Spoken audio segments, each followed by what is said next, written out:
skill. And they don't understand the whole point of just, people think customer service is just somebody speaking nice to you. Right. Everybody not skilled to get somebody an excellent experience where they feel, well, you can make my worst day my best day. Right. Not only you make my worst day my best day, you made me put at the point where I might want to give you a big tip. Right. Not only with that, I also might want to give you a great review. Not only will I do that, I might go back home, man, y'all need to go check this spot out, boy. It was live, boy. We had a good time. Right. Hey, man, you need to have such and such. Those kind of things where you can over deliver, give folks a certain experience, and they're always gonna have you got a retention of people coming to you all the time, right? Right. So it's not like all the time you say customer experience, people being nice to you, but it's just a person over delivering, and they know the menu inside out. They know pretty much know what tastes good. Exactly how to just be in tune with having conversations and doing that kind of stuff. Right. But when you go in a lot of these places, folks sitting in the corner, they congregate, folks on their texting their messages, and people make a lot of bad decisions and stuff when you come from an owner perspective. They want to put family members in there. They want to put people that they don't feel like they got to pay. Because one thing I want to get a notion on, not paying a lot for labor does not necessarily equate a bad employee. Right. I think a lot of times people just don't want to spend enough time grilling people and train. But you can just, even before you train, you know who can be trainable. Right. Everybody can be trainable. Right. Because that's why a lot of folk can't handle school. Right. And I'm not saying this next relation with that, but everybody can't. They're like every athlete can't be coached. Right. Great athlete, but just can't listen to folks. So going through them processes, you got to sit here and just be more diligent with that. Because here's the deal: we start talking about talent and things like that. Those people can be so impactful into your business being great or being worse. Because we know what, everybody living off their phone. You may go holler at, hey, Pooch, man, go check out this little spot that was cool. Right. You may do that if you remember it. We were talking about it. Let's say, man, we're going to go to East Point. Boy, go check that out. Right. Outside that, man, I'll come to your mind. But let them give you a badass day. I'm going to remember that you ain't before you done made a negative comment. 1 star, don't go. Right. Horrible, this, that, and that, and all Trust that kind me. of stuff. And it happens all the time. I did this weekend, I'm telling you. And we wasn't even customers. We were actually there to work. And the people working there was terrible. Really? Yeah. Oh, y'all was at the open mic. Yeah. That's right. The people there was terrible. Really? The people working there was horrible. But that ain't your first time having that little experience, is it? Not there? But at that place it was, because I heard that place was supposed to be artsy. I mean, it's nice ambiance and stuff, but just the people there, especially, when you say people, you talking about the customers or you talking about the employees? We're talking about the employees and the owner. Gotcha. Horrible attitudes. Horrible people. Well, that's why I think sometimes we got to be mindful. Again, we're talking about the 6 biggest threats to your business in 2024. The second one being that talent shortage and workforce challenges. I really want people, if you are thinking about going into business and you have to have people working for you, contracting folks, however you want to do it, please take time. Please take time and a lot of due diligence, not just on the whole point of training, but make sure they are a good fit for you. So let me give you this golden nugget, guys. People always want to go over the actual point of how to find the right people to hire. You gotta sit here, guys, and understand whatever service or business that you're providing, right? If you that product you're selling, the service you're doing, whatever that is, you gotta make sure, whatever that is, that you got the right person working backwards. Who would be ideal to do this? Who would be ideal to work in this landscaping? I know they ain't gonna fuss or fight. Who would be ideal to sit up in my shop, whatever? Who would be ideal to actually be a waiter or cook and hear this, that, and that? You know what I'm saying? And that person, you can put it out there and just say you want a job, but you know who, and you myself, for example, with the cleaning company, I tend to get, to be honest with you, I wanted older people. When I say older, let's say 40 and up. They need some extra change, and they can kind of with a stable. I don't like young folks working the cleaning job. Okay. I never liked that, only because I wanted people that were more concerned with getting their money, doing their stuff, getting their money, than they would miss something. Okay. Right, you know what I'm saying? Typically, did I miss out on some of that time with the people? Yeah, I did. But for the most part, I got who I wanted. People that wanted consistent extra income. They can go to their night job, do what they supposed to do, make their money because they had to pay some bills or whatever. Right. I knew what I wanted. And then most of the time when I wavered away from it, I got problems. The salon. I was okay with having empty seats. Then turn around and put the wrong person in because with my salon, I had a salon 17 years. A salon is really about chemistry. It be like that with a barber shop too. So at the end of the day, like if Lab working in my salon and Lab is consistently paying, I can't bring the wrong person in because now you tripping on one lead. That wrong person might be what we call a shop hopper. Right. It might be me for a month, them for a month. But if I got consistent people in there, I need to make sure if we got a culture set up, we stay along with it now. So most of the stylists I led in my salon were in business over 10 years. Most of them were north of 30, preferably 35. They kind of had like their own clientele. They didn't want to bother nobody, and they didn't want to be damn bothered. Right. They just wanted to be secure, clean. Get in and get out. Yeah. Everything functioning. It's secure in there. They ain't worry about breaking in, whatever, and everything was just clean. So they was just. That was just, and I kind of looked for that. So if I got a call from, Young Money, Coco Licious, I couldn't let him in shop. I couldn't. Right. I couldn't let the last girl. I just couldn't. Right. Could be professional, whatever. I knew that was gonna throw the culture out. Right. And you gotta be cool with it. Like I said, I might go. Damn, I think I went almost 2 months understaffed. I'm coming out of my pocket. But I knew the wrong person come in would have really had me damn understaffed, no staff. Right? How would a person who owns a business know? I mean, I guess you would kind of know, but how would you know what you really? Because people get anxious.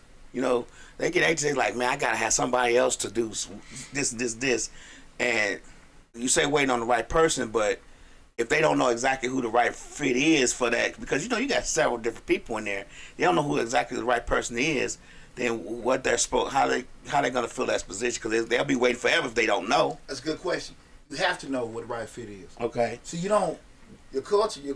Do you walk around the restaurant or the store or whatever and just fill it out with the people that's there? No, you can't do that. Like that's what I'm saying. You gotta actually go in. That's that's a good question because far too often people get into business and open stuff. They don't think about this. Right. And so what happens is they panic. And that's when they start want to put anybody. That's what I'm saying. People 2-3 months and they need a fry guy or they need somebody who can flip them burgers because Leon about to be, he about to be going somewhere else or he been there working 12-hour shifts. You get what I'm saying? They need to fill that position. And 2-3 months down the line, for one, they don't know who the right fit is, and for two, they need to fill that position. They anxious now. What was wrong with me extending everything until I got the right fit in before I started? Things can happen. Things can happen, but sometimes people be so your impatience can come bite you in the butt because and a lot of times the impatience is set in ignorance. Right. They don't take it as serious as it is. But what I'm saying, because to your question, you asked a question that I think a lot of people will look at it, guys. Again, we're talking about 6 biggest threats to your business 2024. We're looking at number 2, talent shortages and workforce challenges. People think it's all plug and play. Let me hire some people and put some people in. But understand it, you just hiring people, you bring somebody in, they'll mess your shit up. Right. I mean, just really, if you go in there with a bad attitude and everything, like there is so much damage. One person could do something in one day that you have built a reputation of years on. That's true. There is so much damage that they can do. Right. Real talk, man. And so at the end of the day, what is it hurting you to make sure you got everything together? And here's the thing you look at it. When you start thinking about franchises and things like that, right?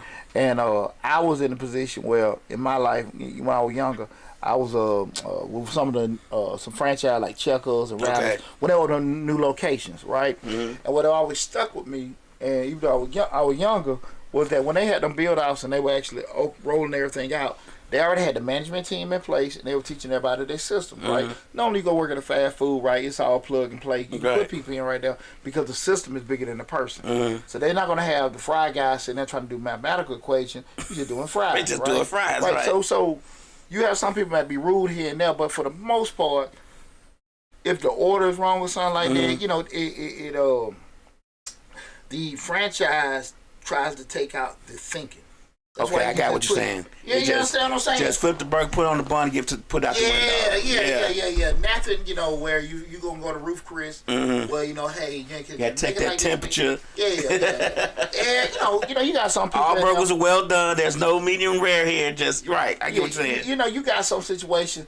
A little lettuce, no mayo. Hold this, da. Right. A person on that damn button, you know, they might mess that up. But for the most part, there's not a lot of thinking. Right. It's, like I said, it's plug and play. And what I mean by plug and play is just get somebody, you know, pull somebody out, put somebody in with doing that. I say this to say that when you see that, they have the management team in place where everybody knows what's going on, and they're already knowing, okay, we're doing that. When you have to know, hey, your leadership in place when you start a business up.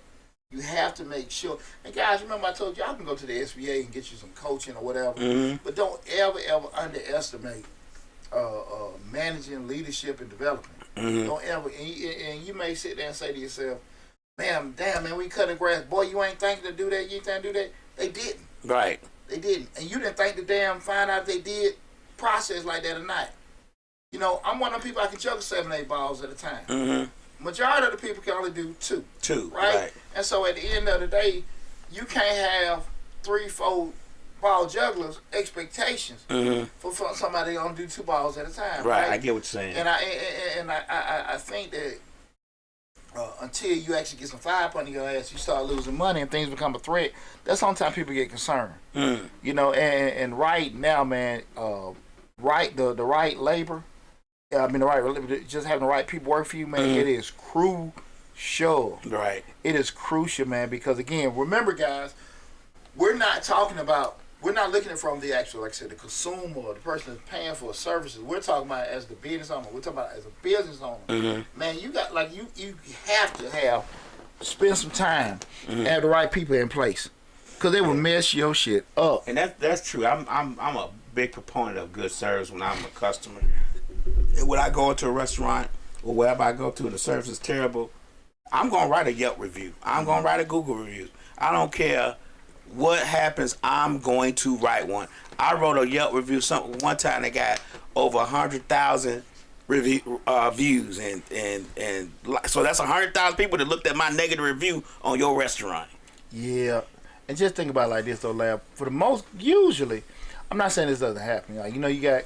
Because even when you might go to a fast food, you might have, you know, bad customer service. You go to a fast food. But most time you go to I don't say most time, but a lot of time going to fast food, you also got bad, you know, paying customers. Right. You know, cussing folks out, demeaning them and things like that.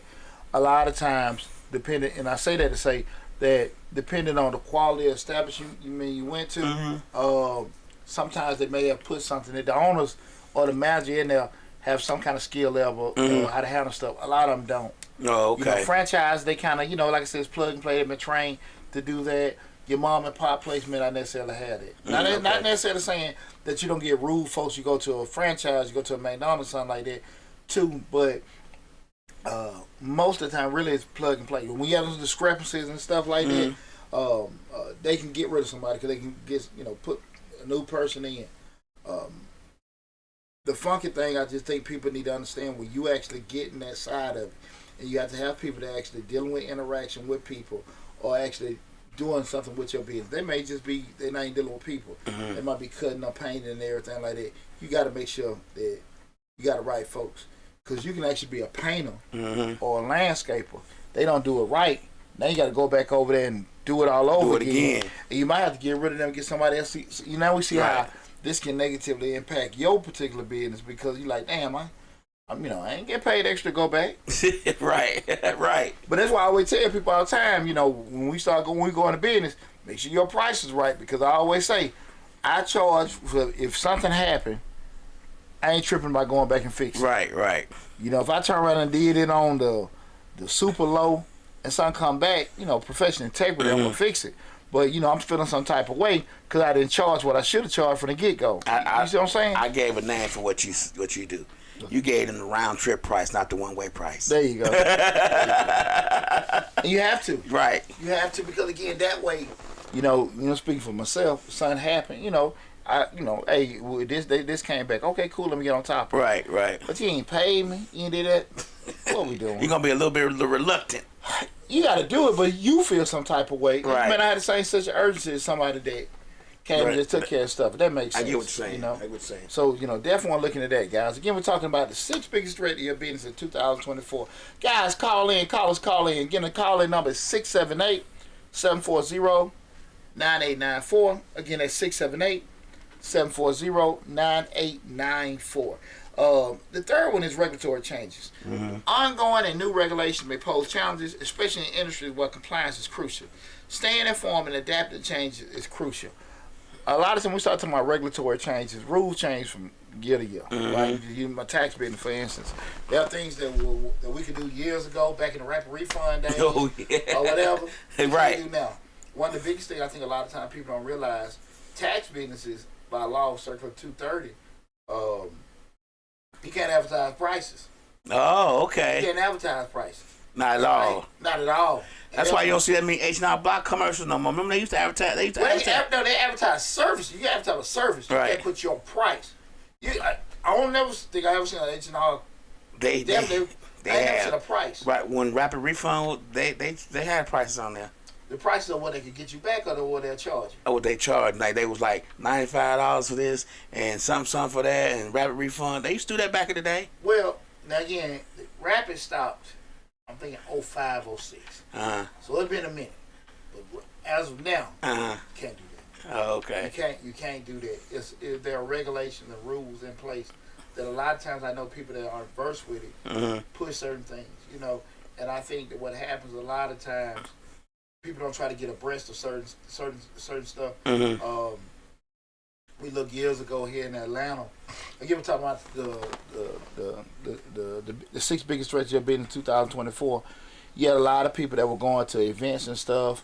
You had the young kids that were doing the water bottles and stuff. They ain't had their stuff together. Right. You ain't got no kind of no licenses, no this, that, and that. But you want to go. You at the places. They ain't bother nobody. Quote unquote, not breaking any laws, but they weren't licensed. They weren't vendors. Right. And you going out here selling these T-shirts and you feel like what's going on? Man, I can't even make $1. But you do have people here that paid $300, $400, $500 to be a vendor at this place. Okay. You just walking down, arms out, shirts and stuff like that. Right. And you can't do it. Okay. Right? Okay. And that's why I say a lot of times people have to actually, spend a little time with doing stuff, cutting corners and using the wrong things. One of the worst things that happen to you, like you got you a house, that you getting built from scratch and everything. You trust the builder to be what? Doing everything up to code. Right. Maybe not.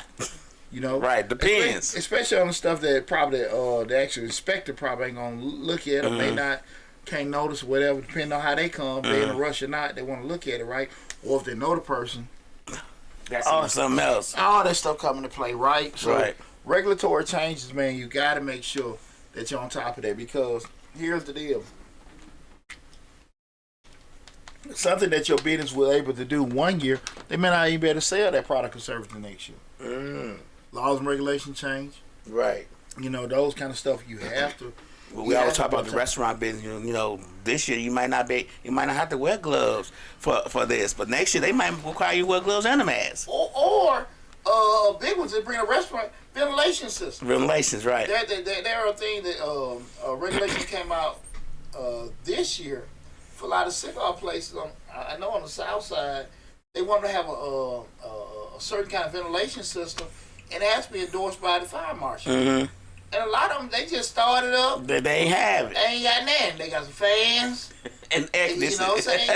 But it's nothing like, because what happens a lot of times, people in the commercial places, you got neighbors and stuff like that. Now they got their place smell like smoke. Yeah. And they don't want it and stuff because it went up in the ceiling.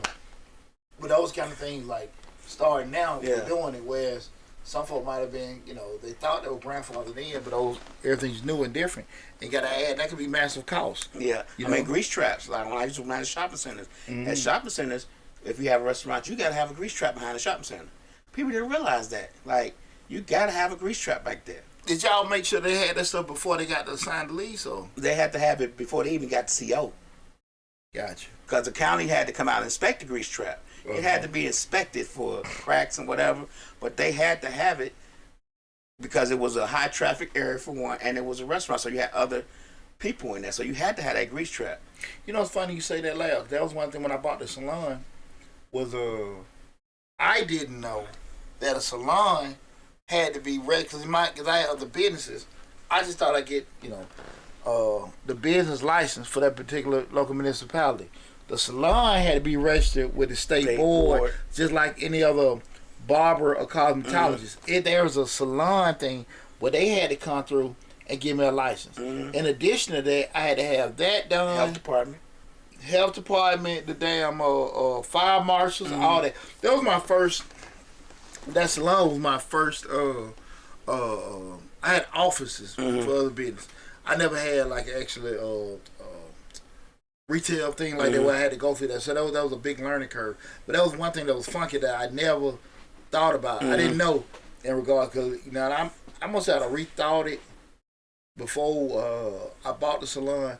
But it probably came up way heavy with that because I had to actually get some stuff in place. But actually, they getting the salon being on the state cosmetology list. I didn't know that. Yeah, because you got people coming there getting their hair done. Even though each individual person has a license, it's still your building. It's still your establishment where the hair is being done. So, yes, you have to have a license. Just like if somebody has a restaurant in the building, and let's say you have a salon downstairs and a restaurant upstairs, that restaurant still going to need a license for the restaurant, and they still need to be inspected by the health department and people who do pools and all that. All them people got to inspect that before you can open. Interesting. I mean, it doesn't matter. It really doesn't matter on those things. People don't really realize that how many regulatory, like we're talking about now, how many regulatory, county, city, and state people get involved with your business. Now, it's not just the city and it's not just the county. It'll be all three of them most of the time. Yeah, especially depending on what the capacity of it was. You know, the some of the service-based businesses that I had, you wasn't really no issue with doing it. But that salon, that was one thing. Like, man, state was coming out there, our state board was coming out all the time, and it would pick up pop-up stuff and everything, and slapping them fines on my ass. Shit, you ain't got enough water pressure back here at this sink. Hey, the sink water ain't hot enough. You ain't surprised what they slap you with. You know, like the people that had their damn towels in a certain place and all that kind of shit. You were like, seriously? They don't be wanting damn towels around, cause mold. They be want, it's really. Cause I was gonna open a salon with my ex-wife, cause she had a cosmetology license. Okay. And we went through that whole thing, read all that stuff about how you had to have this, you got to have that. Like, sinks got to be a certain amount of this away from the wall. You got to have a water pressure got to be a certain PSI. I mean, yeah, there's a lot of stuff I hadn't even thought about, but made it through. But definitely, guys, regulatory rule changes. Make sure y'all know that from year to year what it kind of changes. I have to be abreast of all the the changes for the tax industry. What was going on last year was that last year, and what's the new things that are applicable, and just and being able to explain it to people, that actually, new customers. Hey, Deonte, I heard I could ride off my goat. If I make it one delivery, it could be a delivery goat. Yeah. It's just some of the things, man. Funny tax story. I remember I had a guy. He told me, I never forget. He said, "I'm a preacher," and he said, "My account." This is over 20 years ago. So ain't no client, whatever. But I remember he said, "I'm a preacher," and he said, "I got an account I just opened, but I call it tithes." Now this man ain't got no damn church. Okay, no building. So this money, his money he put into the side. He call it tithes. Okay. He tithe himself. Okay. So you gonna tell me damn near $15,000 should be going to church donations? Cause this is his money. He a preacher. Right. And he tithe himself. Man, get the I got some stories, bro. Right. Shit. Right. And he gave me a look like, "No, you can't do that, man." That's illegal, man. Yeah, like, damn, you don't, this is not registered for nonprofit. Right. You ain't got no kind of. You ain't tax exempt. He just telling me this is, I'm a minister. Right. This is my account called tithes. A tithe account that I spend money on for myself. My people, my people. That's hilarious. Yeah, man, I remember that though. I remember that vividly. But definitely want to stay on top of those business regulatory changes. Again, we're talking about the 6 threats to your business in 2024. We're rolling through them. The next one being technological disruptions, right? Advancement, again, is technological disruptions. Guys, feel free to call in 678-740-9894 if you got anything that you feel may be a threat to your business during this current year, early in this current year. Anything that you may wonder about or whatever, feel free to call in. Anybody left in the comments or anything? Nah. I guess everybody's shit going okay. Or they ain't got it started yet. They ain't got to start it yet. So this is helping them know what they need to look for. Yeah, feel free to call in, guys. 678-740-9894. Again, that's 678-740-9894. And that being, again, that one, technological disruptions. Advancements in technology like artificial intelligence, automation, and blockchain may bring both opportunities and challenges, requiring businesses to adapt. What did Uber and Lyft do to the taxi industry? What did Airbnb? And got a friend of mine. She works for a company called PadSplit, and we were talking recently about how PadSplit is like an Airbnb, but they deal more in like the room and house concept. Okay. So say if you got a house with over four rooms, they kind of go in where it's pretty much automated, where they do the whole onboarding people, and it's not necessarily can't have it anywhere. You just like in your hot markets, Okay. like Atlanta, Okay. Houston, Dallas. You got a 4 or 5 bedroom house. You got already have that software set up, remote locks on the rooms. The shared space may be the bathroom and the kitchen. Right. And it's just like pretty much you just got a room house, and they want you to have minimum 30-day stay. Ideal for a traveling nurse, people come do business, this, that, and that. But you got that place, you got a room locked in or whatever. But these are innovative ways in technology. There's people, just Right. I mean, I'm an accountant. When I first got in the game, we were working on that damn green grid paper. Like now you have that same information, you can do it on Excel. Technology does 2 things. It advances stuff and it takes jobs. You got to be able to be abreast and move and pivot when technological advances and changes Come along. You have to be, right. Innovation is inevitable, people, and we have to be able to adjust properly. I've had a lot of success, probably being around the curve with certain things that were happening. But there's been a lot of times where you're like, damn, maybe caught off guard with certain things. Right. And I just want to advise people to make sure you're abreast with, just knowing new trends. That's what I was talking Some earlier. technology might be good for the make it more efficient. Well, we grew up in no cash register days. Well, now it's all boop, boop, boop, boop. The big thing was like 15 years ago, the whole Check 21, when everybody was moving over to the debit cards and stuff like that. Being able to do it was just so scary, right? To people. Now we're looking at what biometrics, stuff right? Like that. It's different. It's different. I mean, shoot, you don't even need no wallet now. Everything be in your phone. You just think about that, like your ID, your credit cards. You just swipe up your phone and pick what you need. Well, just think about it, like, and you got to make a conscious decision on that if you're going to be opposing certain stuff. Like I talked a lot. I got family members because they so anti-computer. Shit, you can't. They don't want to do nothing. They gonna be left behind. And they totally behind the curve. And those technological disruptions, man, you got to be prepared for it, man.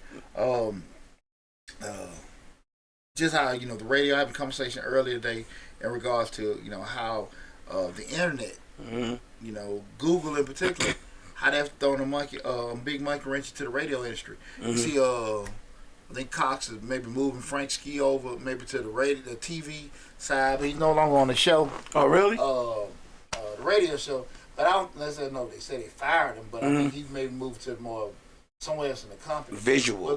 But with that point being said, radio rough.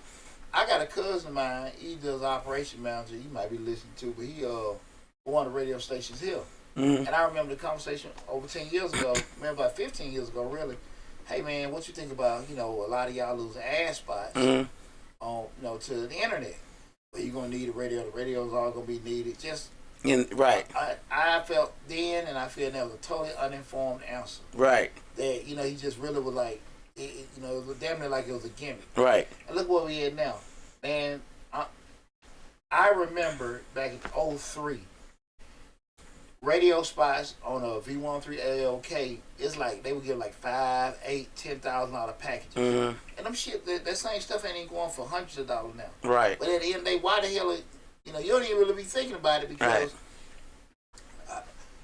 most people you can get the same stuff on Google or Instagram. On Instagram. You know what I'm saying? Right. For Chrome's today. And you're a controller. You can actually hit the right people that you want to hit. So what the hell are you advertising on the radio? Right. Unless it's something that there's some things that probably I think on the radio you need, like off the top of my head, those local restaurants and clubs. But even with those, if they hit the right markets like local podcasts and local internet radio stations, absolutely. It'll be the same. It may be. See, the problem, I think radio won't go away as quickly as we think it will, is because people still have in their mind that you could be heard on that. Like, they don't think you could be heard on the internet with these internet stations or not. So they physically want to be heard on the radio in your car driving. That's the only advantage that radio has over everybody. I think that's a very small number because right. Hell, you can only hear me on the radio, but you can see me on the internet. Right. So I think that's I don't necessarily know if it'd be an end to the radio, but it definitely not as. I don't have a time frame how long it'll last. Right. Right. But I think it's something there, but it definitely that was a very it was definitely one of those industries being radio that underestimate their opponents. You know, they always talk about Kmart and Walmart and JCPenney. They underestimate. They underestimate their online shopping. Yeah, definitely do it. And you see the guys, some of the jocks. It was a good point for mine we were talking about earlier in regards to a lot of those guys maybe contracted in. They can't do their own little podcasts and stuff like that because they may work for the radio station. I get that part, but I do think that a lot of them missed the boat. Will be able to capitalize on that. You know, make that money. Yeah, as far as streaming and things like that. But definitely be ready for technological disruptions. The last one, make sure we got all these. You've got economic uncertainty. Oh yeah, economic uncertainty. Thanks, appreciate it. Larry. Yeah. Economic uncertainty. That being economic fluctuations, inflation, global economic events can affect businesses, influencing customer behavior and overall financial stability. Economic uncertainties, guys, I mean, that stuff want to hold us with people right now that want to buy a new house. Why people want to move. Why people want to lose their job. They don't know what the hell's going on. Right. Are the housing prices going to drop? If the rental price is going to drop? If they're going to stay up? Whatever. Can I get the cars cheaper at a certain amount of time? They got people really sitting there. And all the while, you got this business going on. Shit, I need y'all to do something. Right. Y'all worrying about inflation. Right. Hell, I'm about to close. Yeah. But you got to be prepared for that kind of stuff and be able to adjust your pitch accordingly, depending on what because the economic state that you're in and reality is just that. Right. So we got to sit here and just make sure that we can be able to navigate and move with that. Right. So far too often, I think people underestimate the situation the next person going through. You know, we got our state of the pocket, right? We our state of the wallet, and I understand that we'll say, okay, they poor, but not looking at the psychological side of it. People trying to really survive and they want to do certain things. That's it. But they find money on certain things that are important to them, right? Like I might not necessarily be like, man, I don't really want to invest in getting that car and stuff like that, but they might spend it at the club. They might spend it at the restaurant. They might spend that day in the world. You know what I'm saying? Right. Shoes. Right. And so you got to find the right pain points to reach at people.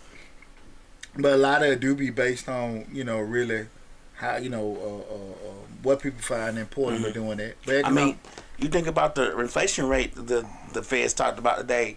Inflation still went up 3.49%. You know what I'm saying? Just even though they're not gonna go up on the interest rate anymore. They say they seen it start going. They see that a downturn, but it still went up 3.49%. But it raised rate 7-8 times last year. Yeah. So at the end of the day, I mean, they haven't done it yet, but it still may be a situation where they like shit, you know, pass because, you know, again, once they start looking at the data, you never know, right? You know, just the last conversations where they saying, hey, things are going in a certain direction. And it's tough. Because all the while, I mean, I'm sitting on my phone and looking at people that go buy your house and they just trying to find. I applaud it. And they'll put the pros of buying a house at a certain time now. But damn, man, like, this is not at 12%. Because why would I sell my house, my house right now, and get this amount of money, and then I gotta go buy a little house for the same damn price that I sold it for? Right. That don't make any damn sense. And imagine how many damn geniuses they got caught up in that. You know what I mean?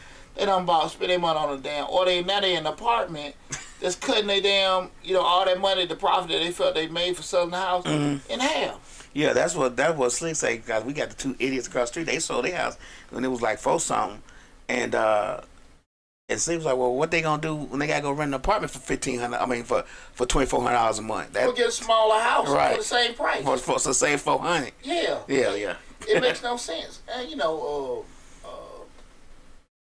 a lot of times people don't necessarily have foresight. Right. They just see the zeros. Yeah, and I think most business owners need to be ready for that. Mm-hmm. I like to go to like the restaurants and bars during the week because I kind of like not necessarily. I ain't too big on the crowd thing. Sometimes I'm watching games online, but just like restaurant or bar, I kind of make sure don't be as packed. But I see a lot of times. I think a lot of businesses, like. It's kind of tough to survive on 2 or 3 days a week. So you got to be as a weekend or not. And they really don't be prepared for that.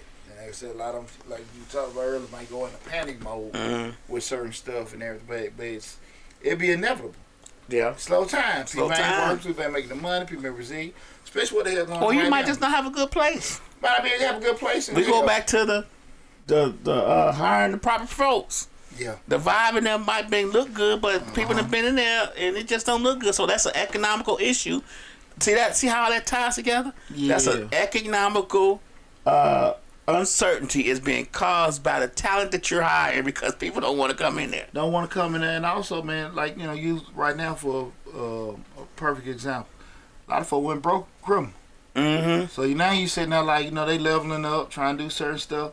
Because, I remember just me being a landlord, you always going to get that. You always got to work with them criminal time. Right. Because, at the end, this, that, and that. That's why I got the hell out of being a landlord and start getting property managers. Because nobody came back, pay their damn rent in December. And January rent definitely going to be late. Right. Like, just like it's a 3 month from December to February. It's shaky. There's some bullshit going on. Right. You know what I'm saying? But that was just part of the game with doing that kind of stuff.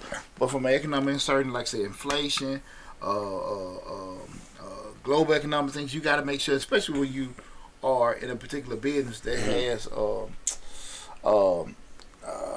what is the word? Your particular business is affected by things in another industry or whatever. You selling cars, you got a car repair place, you had a chip shortage, because of that, it was affecting what you was able to do, provide the services. Certain other things where, other things, especially from a global perspective, you got a restaurant, you got a little grocery store or whatever, because things got imported in, because of tariffs here, war there, all kind of stuff going on, that may affect you. So people have to be, again, you got to have some kind of foresight and be on top of any kind of trends that may can impact your business. Right. Anything that may turn your business. I think on a lot of these things, I believe that people just get so busy into the business and so caught up into trying to make the business success, they don't realize these external things can make the business fail as well. That's why a lot of people don't look into this stuff. Well, people are so caught into what I talk about all the time. They forget that they're not paying for their product or service. They'll say, I like this, I like that. But you're not buying this shit. Right? Well, I think this would be nice. I think that would be nice. Right.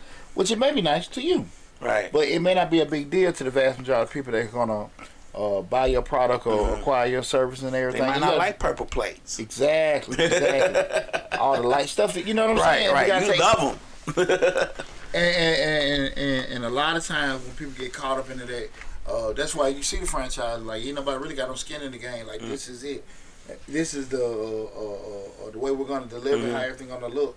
When you start getting into what you determine is beautiful, that's when you kind of lose out with that. So you got to be very, very careful with that, guys. I mean, the Chick-fil-A's and all them stuff, they are static. They have this drawn-out map, I don't care how many franchises you own, they all gonna look exactly like this. You get what I'm saying? This is the framework.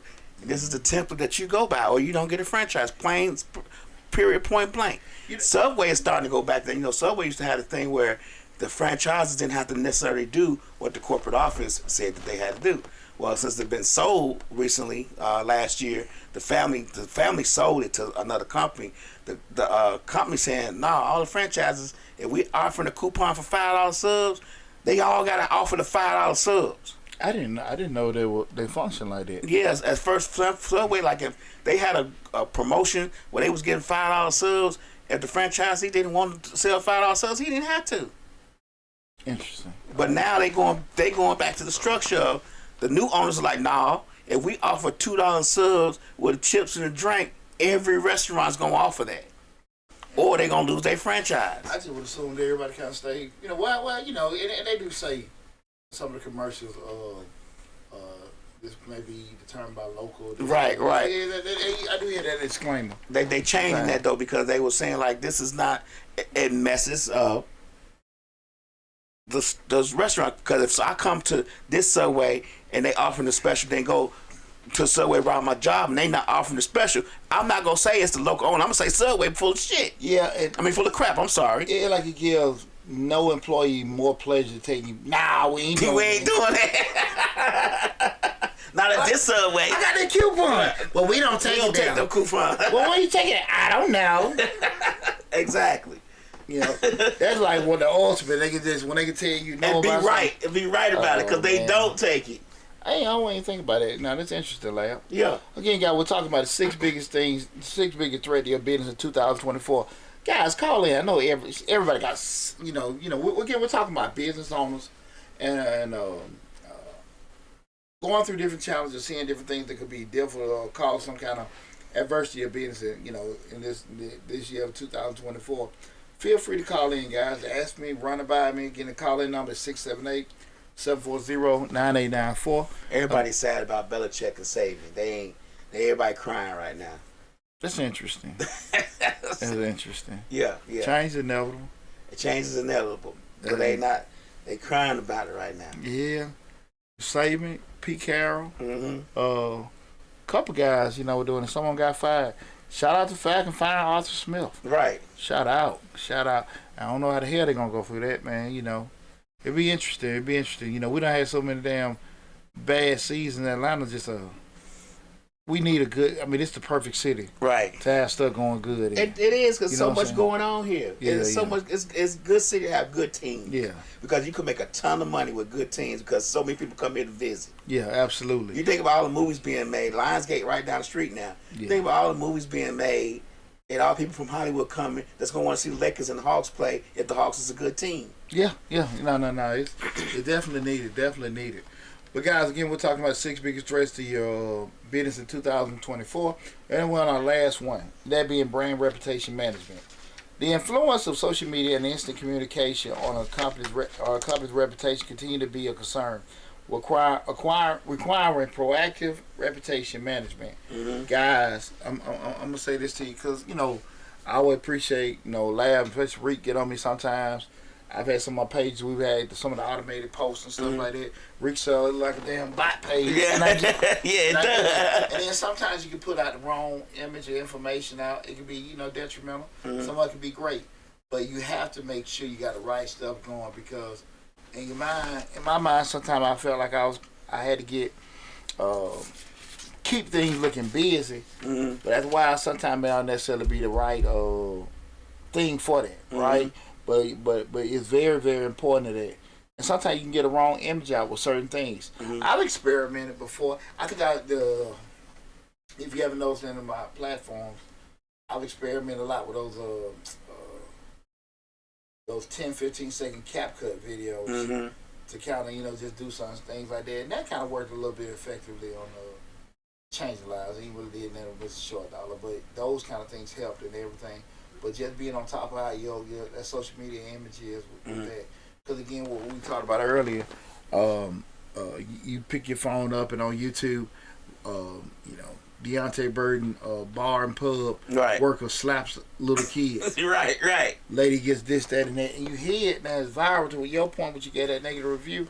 Like, damn, man, you know, my brand management just, you know, depends because we've done certain things, and because once bad hits that spiral and everything's going crazy, it can be detrimental to your business. I'm gonna give you one good example. Last year, sometime it was a restaurant, local restaurant. I want to say it was in Woodstock or somewhere around.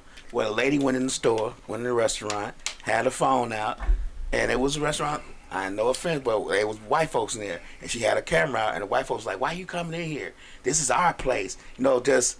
But the person who owned it was Chinese, but the white folks like, "You're not supposed to be in here. This ain't place for you anyway. This Black woman. Yeah, this is our place." So, of course, she posted it. Now, when you go, I just happen to go to the comments on Google.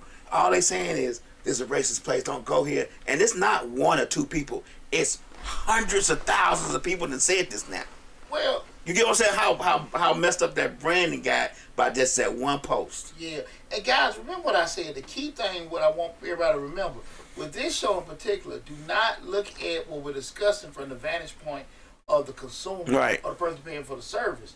Look at it. Everything we're talking about, you're the actual business owner. Right. And to that point, you got this whole, you know, this viral video going out.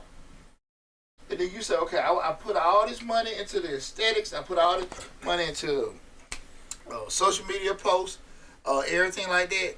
But now I got somebody posting these negative videos that went viral.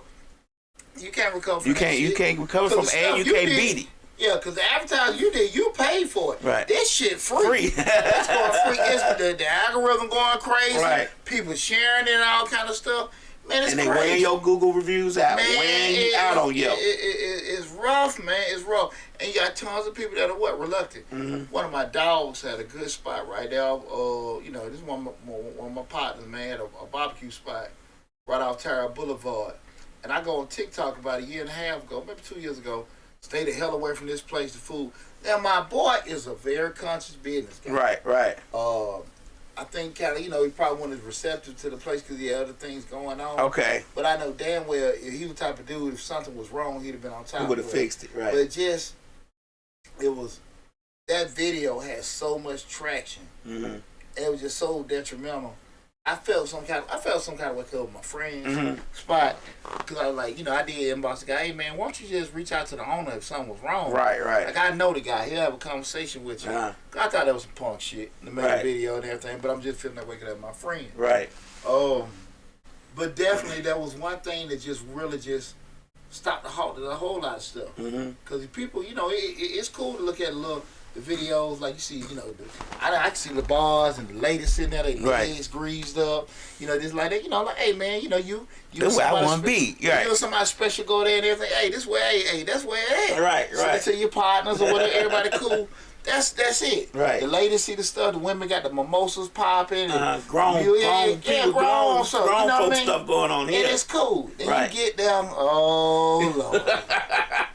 You got there on the wrong night. You didn't got there on the Sukiyana and Sexy Red night. See, you went on Thursday night. They decided to go on Saturday night. It was wasn't the same crowd. She want her gone. Got her damn super lace front, tatted up, eyelashes, look like the old girl from the fucking. She from the Muppets. I mean, what can you do? Right. Shiniest lips you ever seen in your life. Nails 10 feet long. Right. What you want? Right. Yeah. Hold on one second. Hey, yeah. Let me call you back. I'm at work. All right, we'll talk about it. And you sitting there like, what the hell? What the hell? Right. And it happens far too often. All the time. Dealing with your cousin. And look, man, this is my livelihood. This is my business or whatever. But my stupid ass don't want to spend no time hiring the right people. Right. I just, you know what I'm saying? You just got them out. Somebody refer somebody else for a job. And it destroys you. So, guys, I really want you to take away from the show we're talking about tonight in regards to the 6 biggest threats to your business in 2024. Again, the 6 biggest threats to your business in 2024. Be very, very conscious. Remember, guys, if you have to look at this video again, go to the YouTube channel, Mr. Short Dollar, and make sure you subscribe to the channel and look at the video in its whole entirety. But remember, guys, when you're listening to the information we talk, I think that's the key thing what we're talking about. Make sure you're listening and looking from the vantage point of a business owner, not somebody purchasing. Not the purchaser. Right. You know what I'm saying? Because again, a lot of people want to go down that road of entrepreneurship. They want to start a business and do certain things, but they don't have the right mindset. You got to get out of the purchaser mindset with doing it. You guys got to understand that, look, I'm one providing this service. And I got to be able to sit here and say, okay, not what I feel about certain things. Because the customer isn't always right. Right. The customer is not always right. But the customer is always paying you. Yeah. And you got to just understand that, look, you know, am I doing, you know, I never, ever agree for somebody to let somebody disrespect them. Cuss them out, spit on them, and do some stuff. We've seen some of these crazy videos. I'm never going to say that. But how serious is it to argue with somebody, just somebody stupid? Like, you know, come on, man. When you know you right. Yeah. Well, like, look, man, they got some challenges going on. Let's just take care of, get my money, let's go. Right. You know what I'm saying? Like, I can't get, you know, sometimes some people might want to have the last word. They might want to do this, that, and that. But you got to just, how serious is it? Lose the battle, win the war. Lose the battle, win the war. That's simple. Right. So listen, guys, best of luck to you guys. Appreciate you guys tuning in again. One more time, I do want to shout out everybody gave me birthday wishes on Monday. I really, really appreciate it from the bottom of my heart. All you guys, if you haven't already, make sure you go to Mr. Short Dollar on YouTube. Almost 900 videos on the YouTube channel covering business operations, business management, business finance, entrepreneurship, basic financing. We got an active grant playlist for over 150 grants. I got a video coming out for the top grants for 2024. Also the grants for veterans. Also the grants for farming. All that stuff coming out in the pipe and everything like that. Also got my book be out in the next month or so and everything. So I do want to tell you guys again, from the bottom of my heart, and my baby boy Will B. He ain't that to you. Will B. Will be. You got them headphones on. Give a shout out to everybody from Mr. Short Dollar. Give a shout out to everybody on Mr. Short Dollar. Just say thanks for tuning in. Oh, thanks for tuning in. So Right. me and my baby boy say thanks for tuning in. And also, I want to tell everybody thanks for supporting my Misfits Radio, Misfits TV family as well and stuff like that. But definitely, great show, guys. Great show. I need you guys to start calling in with your questions and everything like that. Because I got a lot of good information. And you never know what your question or what your insight, how it might impact somebody else's. I wasn't even thinking about it, okay? But listen, guys, y'all take care, be safe, enjoy your new year, and I'll talk with you